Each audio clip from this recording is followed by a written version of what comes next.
and welcome to this very special edition of Young Turks. We're coming to you from Davos.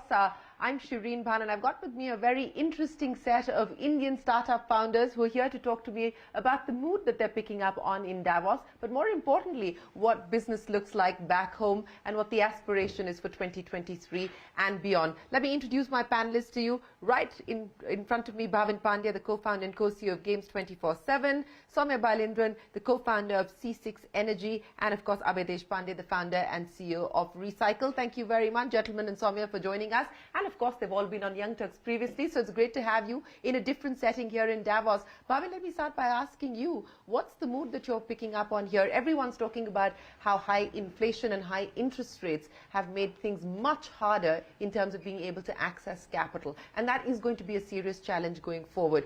The Indian startup ecosystem has also gotten used to big checks being written very easily. What's the difference that you're picking up on? So thank you, first of all, for having me on the show. The biggest thing I'm seeing is the size of the Indian delegation. We are everywhere. We are everywhere. And that has just been phenomenal. Not just that, I must add, and this is kudos to us and to us as a culture, as a people, the kind of hospitality that the Indian lounges have. We have sustainability, we have inclusivity. We have the India lounge itself. It's been phenomenal. It's just been amazing. You go to some of the other lounges and, you know, the lesser said the better. But yeah, the mood is one which is very optimistic, very bright. India is a bright spot. That's a term that's being used everywhere in Davos right now. So very pleased to be here and be from India, which is where the largest delegation is from. Absolutely, Sowmya. So yes, India has completely taken over the promenade. Wherever you go, you will see an India pavilion. It's gone to a point where, you know, people are like, the food in this lounge is amazing. That's the level of hospitality he's talking about. But apart from that, I think the mood, though there's going to be a lot of inflation, recession, that's a big talk in this. I'm also seeing a huge spotlight, including, you know, the addresses by the European leaders, everybody on the pledge about sustainability and towards net zero. I think it's also a big topic today that people are realizing that we do not have any more time to waste. And we all have to start right now in addressing our whole ambitions of getting to net zero, reducing emissions, and making sure we have a planet to live in. So I think that is a very strong thread I've been seeing across the conversations with some of the people who've been taking. No, you're absolutely right in pointing out, and let me get Abhay to comment on that as well. Because what's interesting here is, last year, for instance, a lot of the conversation was dominated by the pandemic and COVID and the healthcare response and the kind of investments that healthcare would need. And there is some degree of disappointment, at least from the healthcare space, that conversation has taken a backseat this year. But the good news is that sustainability continues to be high up on the agenda. Abhay, you know, on the back of the conversations that you're having today, what's the direction that you're picking up on? I mean, in terms of focus, bandwidth, investment? So I think last 4 days we haven't felt that we're missing Hyderabad at all. Because what Hyderabad is here. What we're discussing in office, like circular economy, sustainability, that's our core business. Go to every corner, people are talking about it. Half of the sessions, 70% of the sessions are about circular economy and sustainability. So we're not missing home at all. I think we're feeling like this is our home. While this is my first time I'm coming to Davos, I was not aware that this climate tech and this is so much of buzzword here. And we made a decision that we will have a big launch next year here because this is a perfect place for us to be here. Okay. Because we see that most of the companies are talking about ESG. You go to any pavilion, xyz.com/ESG, abc.com/sustainability. And for us, it's a core business. Yeah, right? yeah. 24 hours, we only do that business. So we said there's no better place for us than be in Davos. If the event continues for whole year, we don't mind it. No, but what has it meant in terms of the conversations that you're having and the kind of interest that people also have for India to be able to partner, collaborate, invest and take this forward? So I think, I know though there is the overall investment situation across the ecosystem is not great, but particularly from the sustainability perspective, what we have observed, even in the last 6 months, we have been in conversation. A lot of people are approaching. Fortunately, we raised money at the right time in January, so we're not not raising money now, but there is a huge interest. Many of the private equity guys have raised billions of dollars under net zero. Yeah. Every private equity guy has a new fund of $1 billion with net zero fund, called as a net zero fund. Yeah. And unfortunately, not many players are available. But sustainability is still evolving, right? Still people are figuring out what exactly sustainability means. So I think, but we're definitely seeing a great interest, great focus towards the climatic and circularity, in turn sustainability. Yes, that clearly is a focus area. Bhavin, I don't know if you're going to be setting up any lounges here or not for gaming or otherwise. But, you know, I want to talk to you about the big development that's taken place back home, in which is public consultation on the governing rules that should dictate what you can or cannot do as far as the gaming industry is concerned. In a way, it's positive because hopefully we're getting to an end as far as the uncertainty is concerned of what kind of regulation there will be. What do you have to make of it?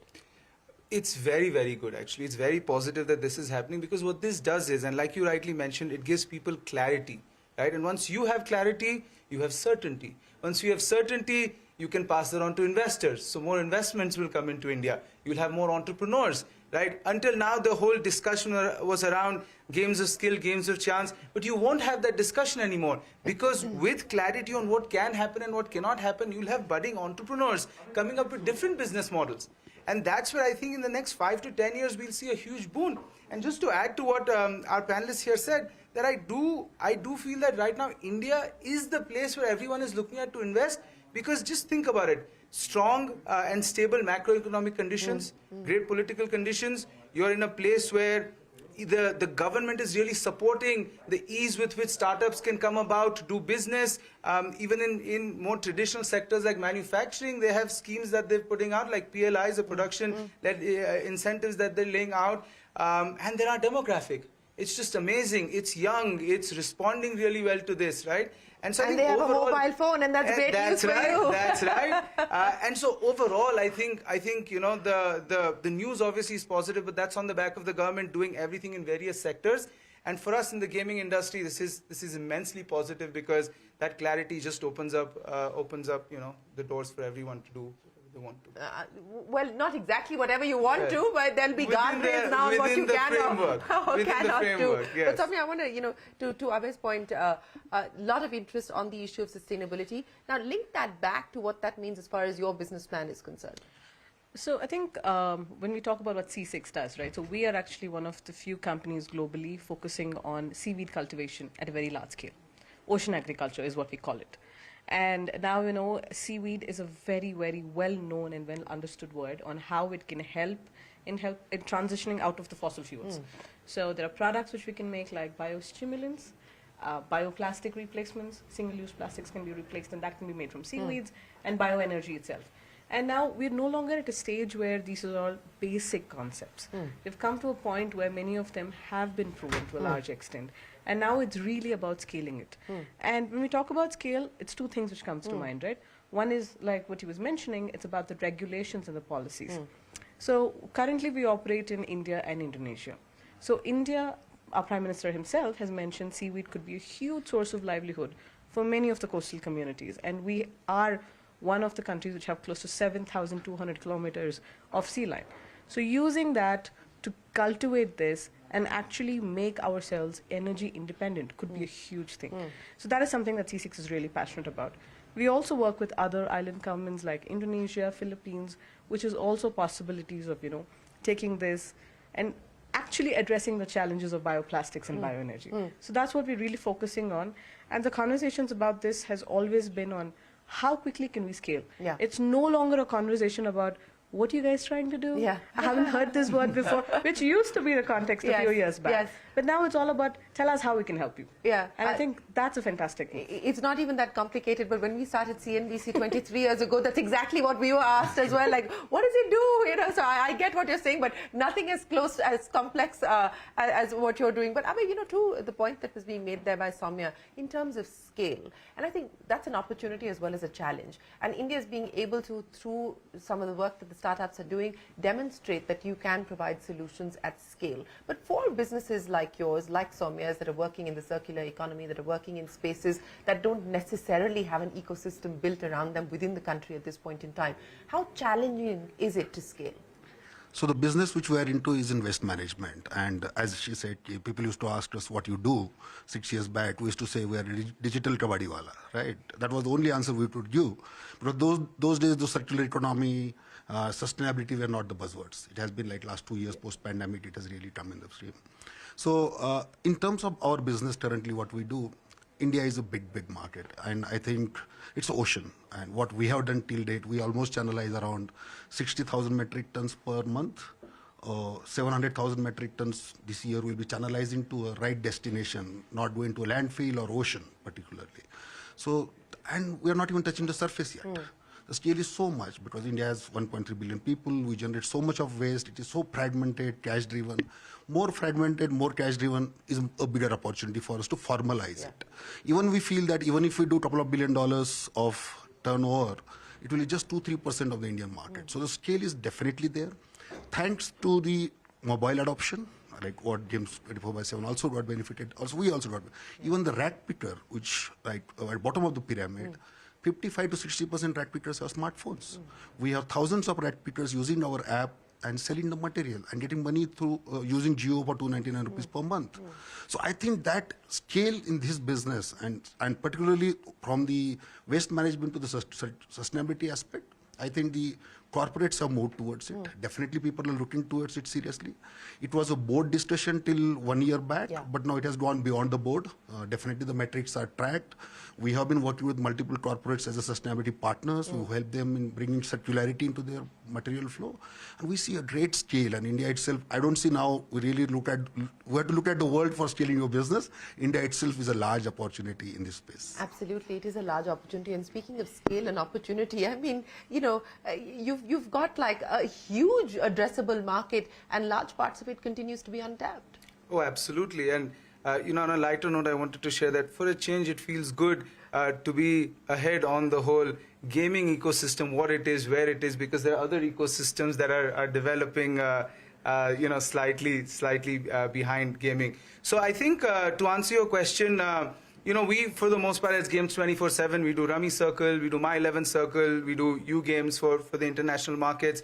And as you said, there is untapped potential. Rummy used to be a game that was predominantly played in the South, but now it's played everywhere. And the goal is to just sort of continue proliferating the game throughout India. My 11 Circle, we have a huge opportunity, had a great IPL, had a great World Cup, and we'll just sort of go from strength to strength on that one. And with U Games, we're actually building games in India for the world, for the Western European and American markets, right? And what we're doing is we're bringing expertise from there, training our folks in India, and then building really world-class content over there. And all of this has been possible because of what we call the science of gaming, where we think that awesome game-playing experiences are really at the intersection of entertainment and science. Like, you have to be very scientific about what you do, right? You have to, you know, through the clicks and taps of your players, analyze everything that they're doing and use that information then to better engage them.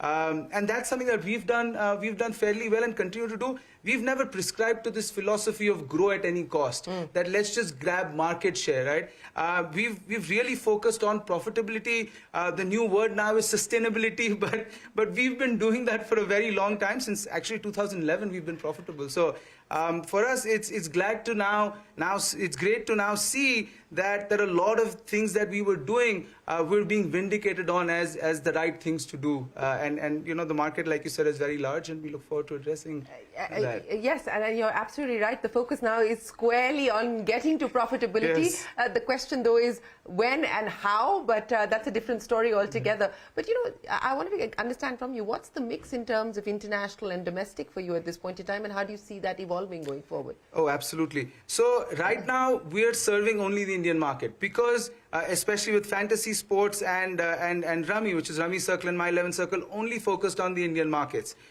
We are looking at international very seriously. Through U Games, we're building casual games because they have more appeal in the West, and we believe that there is a lot of potential that will be untapped here. One of the games that we're going to release very soon, we have very high hopes from, because, you know, the way we release games, we make sure that they do well as we test them, and then we release them to a wider audience, and a couple of games are making it there. So we'll release a game, and we're expecting that our international give us a sneak peek of what this game is about. So yes, it's a casual game where you know, which you can download from the Play Store. and then plain it's for a middle-aged woman demographic in North America. And so I'll leave it at that for now. Keep the suspense, but we expect our international audience to grow significantly compared to where it is today. Okay, so we'll have to check in with the middle-aged North American women as and when you launch. But Sowmya, you know, what's on the anvil in terms of next milestones,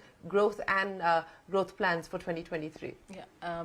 So what we've done over the years is we first kind of demonstrate, to kind of add to what he said, we're probably one of the first Indian companies to actually make a patented product for agriculture, which helps in increasing the yield of the plants.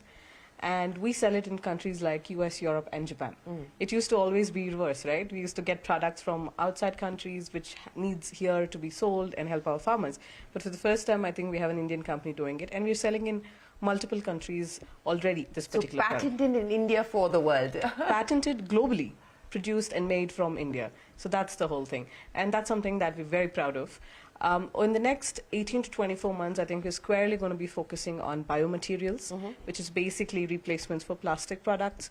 Single-use plastic is a whole range of applications which actually doesn't have to be plastics. And I think we're going to need all the solutions. We're going to be recycling, we're going to be needing other kinds of biomass-based solutions, and I think seaweed has a big role in that. So we are quite strongly focusing on that. And there again, there's a lot of interest, not just from India, but also globally on how people are really looking to transition out of the plastic economy and into more sustainable solutions. So that's a very big part. And of course, the larger aim for C6 has always been about trying to bring an alternative option for fuels itself. So biofuels is pretty close to our heart. We started with that 12 years ago. I think that's still about 3 to 5 years away, but the focus is still up there, and we'll keep moving on that. Abhay? So I think, as you're aware, India has taken over the G20 presidency. Yes. And one of the major focus area in that is circularity. And I think everyone, top to bottom, is trying to really bring in policies and work on those areas. As far as our business concerned, one thing we realized during pandemic is that waste management is a precision and pandemic-free business, because waste will never stop. That is, you're at home, you're outside, waste will keep generated. So this that makes the two of you, both of you are recession-proof in a sense. Absolutely. Completely different ends of the spectrum, though. It's definitely to some sense. And so we have been growing 3x, 4x during pandemic. We're growing 5x this year, in the financial year. We will try to continue the same journey in 2023. Apart from that, we are actually, as I said, the whole sustainability is nothing but a behavioral change. And sustainability is a behavior, and we need to bring that behavioral change. And we're building some products, and we have bought some products in the market. Like one of the innovation which we did recently was in Kedarnath. We launched a deposit return system. While the Honorable Prime Minister in May came in, Man Ki Baat spoke about that there is a littering happening in Kedarnath, and there was a lot of bad situation there. We went there, we implemented our deposit return system from the base camp to the temple, almost 20 kilometers, all our team, 10-15 guys there, and we put a very difficult terrain to work. And we saw the collection of, we almost collected 130,000 bottles from there. And this was almost zero before that. Because there was a deposit of 10 rupees. If you buy a bottle, you have to pay a deposit of 10 rupees. You return a bottle, you get 10 rupees. Because that incentive was there and I was cautious about it, I stopped throwing, I stopped littering. So that behavioral change happened there. So we are looking for such implementation at the country level or a state level in the 2023. And that is going to really bring a lot of change in the behavior. Well, you know, I really hope that takes off and that moves beyond Kedarnath to all of our cities and our towns, because it is much needed. Sowmya, you wanted to make a point. I actually have a comment. You know, like you mentioned, in G20, India is leading the presidency, right? I was just coming out of a meeting called O20, which is Oceans 20, the G20 countries coming together. There's all kinds of 20, B20, O20, G20, Empower 20. So, but then what was really coming out of it is countries are starting to really look at oceans. Because 3/4 of the planet that we live is oceans, and we haven't even explored 1% of what it can do to help us. So I think the agenda there has been very strong, and India has also been really pushing. I mean, there's quite a bit of representation from India itself on how we see this moving forward in the G20 presidency, where we can push this agenda. And I think all of these things like recycling, seaweeds, conservation of oceans, all of them are taking a big place. And I really see a quite a bright future moving forward this way, because I used to be somebody who always complains about, oh my God, we're not doing anything about it. If we continue this way, it's not going to work. But now I think it's all the more getting clearer and clearer. People are really realizing the need for it. And I think with this collective effort, it probably is going to come to us sooner than expected. Well, more power to each one of you, and I certainly hope that people take these issues seriously and we move towards action and not just talk. That's true. But Bhavin, I want to flip the sustainability, because you said that that's the buzzword now as far as the startup ecosystem is concerned. 2023, do you think it's going to continue to be a challenging year for startups, or do you think that a lot of the correction, the froth is out, and it's probably going to be a healthier year? My personal view is going to be a much healthier year, actually. We're experiencing that. We're seeing that obviously in the industry that we're in the gaming industry. But I also feel that what had happened was that this whole growth at any cost, a lot of investments coming into the country, had for a while sidetracked us from focusing on sustainability and profitability. And I think the last year has been a reality check for a lot of companies. And in my view, a lot of that correction has happened. And 23 will not be as easy a year as, say, 2020 was or 2019 were. But I do think that towards the end of 2023, sanity would have sort of been restored, and we'll be back on creating real value instead of valuation in this space. Well, that has always been the tagline of Young Turks. We focus on ideas and companies that create value, not on valuation. Bhavin, Sowmya and Abhay, thanks very much for joining us here on this very special edition of Young Turks in Davos. We wish each one of you the very best of luck. We are going to say goodbye to you on this special edition of Young Turks, but don't go anywhere. We're going to be right back with you with more conversation on CNBC-TV18. Stay tuned.